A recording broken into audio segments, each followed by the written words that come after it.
que você sabe sobre a história da cidade envolvendo a capital federal? Ah, eu sei que bem antes de construir lá, aqui já era Brasília, né? Aqui foi a primeira Brasília. E o que você acha da cidade ter que mudar de nome para ceder o nome para a capital federal? É, eu não tenho que assinar nada, né? Já mudou, mas teve mudança que foi pior. Isso aqui mesmo, disse que antes era cheio, o povo nadava e lavava roupa aí.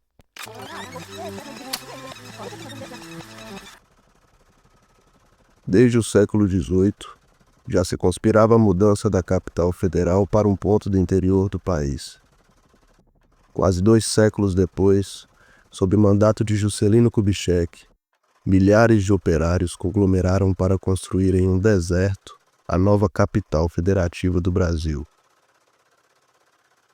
Nada impediria o plano de finalmente vingar. Meio século iria se comprimir em 5 anos. O lugar, que seria vendido como a Terra Prometida, o Éden da modernidade e do progresso, remexeu as estruturas do país e viria a afetar em particular uma cidade no sertão das Gerais. Para a gente entender esse fato que aconteceu aqui em Brasília de Minas, na construção dessa cidade, ele escolhe, né, justamente o nome Brasília.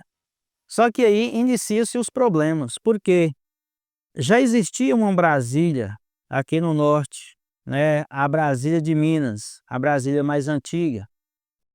Brasília foi erguida pelas mãos de pessoas advindas do Brasil profundo. Os trabalhadores eram recrutados com o mínimo de vínculo formal, muitas vezes sem o aparato ou treinamento necessários. Mas chegavam às massas, vindos em boa parte dos sertões. Esses homens, munidos de um sol tórrido e uma ilusão inabalável de prosperar, ficaram conhecidos por candangos. Grande parte da possibilidade de Brasília ser real se deve a essas pessoas. Então ele projeta a criação, a construção da capital no Planalto Central do Brasil. E a construção dessa cidade, ela inicia em 1957, né, e tem a sua inauguração em 21 de abril de 1960, né, dia de Tiradentes, fazendo menção aí a essa ideia dos Inconfidentes. Fato é que em 1960 já se viu uma capital que podia ser vivenciada. E agora, por meio de seus ritos, ser inaugurada, ou seja, permitida. Quem não se permitiu de antemão foi a primeira Brasília, que enfrentava problemas inclusive de saneamento básico, onde um surto de esquistossomose já alçava algumas vítimas fatais. O prefeito à época, Cassiano Alves de Oliveira, solicitou um crédito de 5 milhões de cruzeiros, mas foi negado. O povo teve que encontrar soluções com suas próprias mãos. Traçados os planos de vida ou de morte pelos capitães da pacífica, mas dura batalha brasileira, os pesados engenhos dessa guerra redentora abrem, conquistam, subjugam o espaço. A cidade nova estende os seus braços às irmãs mais velhas.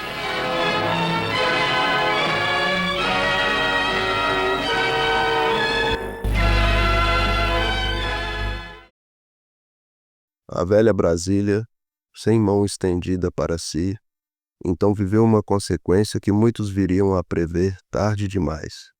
Aí nós temos um problema, que são as correspondências, né?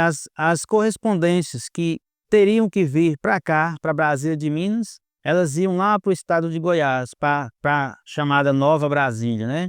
E as que eram para lá acabavam sendo extraviadas para cá.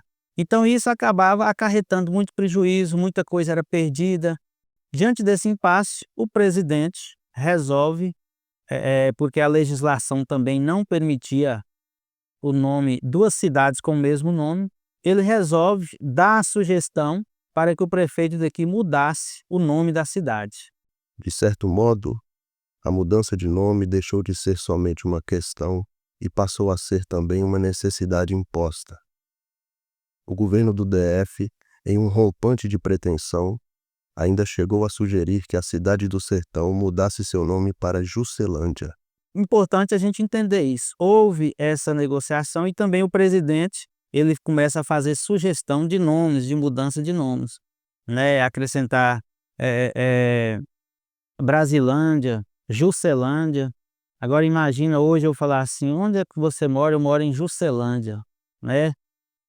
O que faço? Juscelândia tem a ver com a história de Brasília de Minas? Não tem nada a ver. Quando o presidente deu essa sugestão de mudar, o prefeito, né, temos que fazer jus aí a esse trabalho dele, a essa disposição dele, de Cassiano Alves, na época, né, que começou a mobilizar e dizer que não ia mudar o nome, porque o nome Brasília fazia parte de uma história desse povo.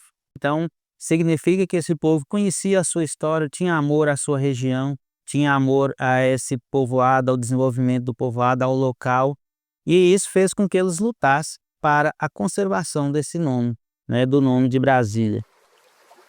As duas Brasílias foram homônimas durante 2 anos, mas os desvios de cartas não cessaram com a mudança de nome.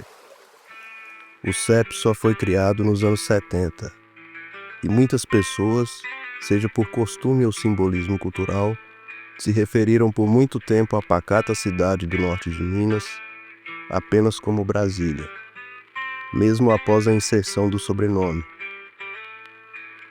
Era o nome que ainda sentiam como identidade. É impossível mensurar quantos relatos, declarações, notícias importantes e até mesmo dinheiro foram desviados de seus destinos. Ou quantos amores podem ter se apagado na borracha do tempo, esperando resposta. Em uma época ainda ausente das novas tecnologias digitais, onde as cartas eram o meio de comunicação principal, a cidade teve que lidar com a frustração de ter seu nome tomado enquanto vivia o transtorno de estar incomunicável, pedindo por um acordo que, mesmo assinado e documentado, jamais foi cumprido. Mesmo diante do abandono, o primeiro povo brasiliense do Brasil inventou suas formas de permanecer. Aceitou a vida e nutriu-se dela. Firmou seus ritos e tradições. E forjou sua história no cerrado do Brasil profundo.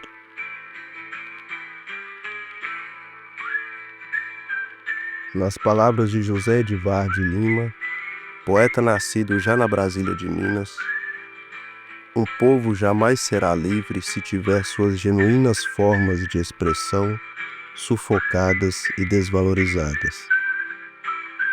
Sejamos este povo livre.